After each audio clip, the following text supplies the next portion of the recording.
orarët kështë muajin Po e Ramazanit? zakonisht fitnesset, tash po foli për brenda Kosovës, zakonisht një iftar e zgjasin pak edhe orarin e punës. Kështu që siç e ceka, iftari duhet me qenë i bollshëm me proteina, yndyrna dhe karbohidrate. Me thonë të tria. Për ata që cilët për muajin Ramazan ja bojnë kështu, mos me pas proteina, mos me pas karbohidrate, edhe përdorin krejt diçka tjetër. Ja falë shumë të shnetën. Çka mund me bo? Që shtregova, nuk guxon me bo lëvizje në drastike ndoja trupit, se për shkak që do ndryshimet ndoja dhe ty kanë me problemet ndoja. Nuk mundesh të prej një dietë të shëndetshme, me kalu direkt me një ekstrem tjetër, edhe me bo lëvizje cilat trupin tonë e qojnë deri në çato limite. Jeshtë është e panevojshme.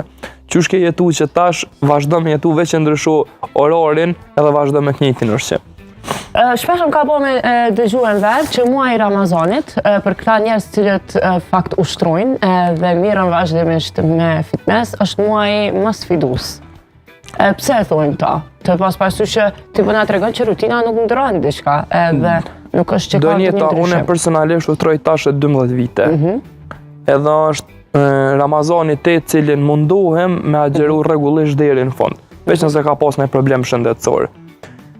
Kështu që një individ i cili konsumon 5 shujta në ditë, ushtron rregullisht tash një dekad plus, nuk është që mundet me mba në ndryshim madh, po nisna prej trupit tem. Okej, është mungesa e energjisë, po është veç një muj, apo ne kemi dhurat prej atina nalt edhe duhet me zbatu. Kështu që pse mos mi përdor mirësitë e këtij muji për me dalë një person më i mirë prej vetes e me kriju hala më shumë disiplinë. A do të bëjmë pushim në këtë muj? Jo, asnjëherë, jo. Asnjëherë. Jo, asnjëherë nuk bën me bëj xherim. Bile nëse i akordohemi shkencës, tash nuk me përdori si arsye fetare, po agjerimin ndihmon edhe me largu peshë, me pastru trupin prej toksinave, edhe kushtimisht me bë detoksifikimin e organeve. Kështu që agjerimi veç që i ka senet e veta pozitive dhe kur gjë negative. Po besoj si trajner ti edhe ju tregon pak kështu persona të cilat veç vinë mu stërvit bashkë me ty edhe mi tregu kuantani, tregon edhe çka duhet të ushqen. Cilat janë ushqimet ose vaktet që duhet të përdorim gjatë muajit të Ramazanit? Pe përdorim ashtu një logjik thjesht, nëse jashtë Ramazanit i ke konsumu 3 shujta në ditë, kushtimisht një mëngjes, një drekë edhe një darkë, ti duhet me vazhdu me pas ritmin e njëjtë edhe në muajt Ramazanit, nëse don trupi yt mi pas funksionet e veta normale. Për shembull, iftarin mundesh me përdor kushtimisht si një mëngjes lehtë. Iftarin nuk guxon me kon shumë i rënd, shkak se ta modon trupin. Masanena prej kohës iftarit deri në kohën e syfyrit, si mes shujt e konsumon drekën.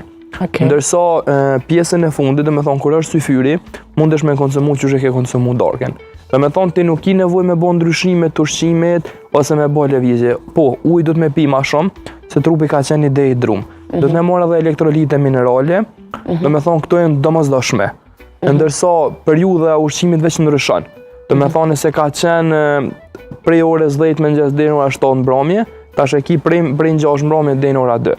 Okej, periudha ushqimit është pak më e shkurt, po t'ja pet ki kohë mjaftueshme mi konsumu 3 shujta. Edhe mi botë të trijat në të njëjtën kohë shumë të shkurt.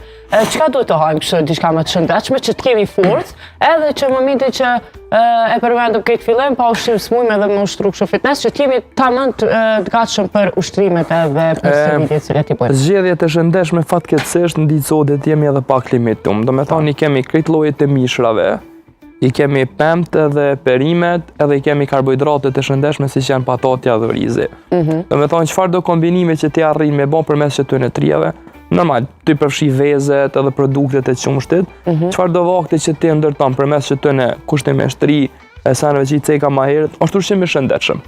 Për shkak se natyra e ka ndërtuar për neve. Ndërsa një ushqim, momenti që i kalon 2 ose 3 procese që marr deri te përfundimi final i atij ushqimi, ai nuk është më ushqim i shëndetshëm për trupin ton. Cilësohet ushqimi i procesuar. Edhe këto ushqimet e procesuara peshë veç çao të ndodhin ditët e sodit. Po, definitivisht.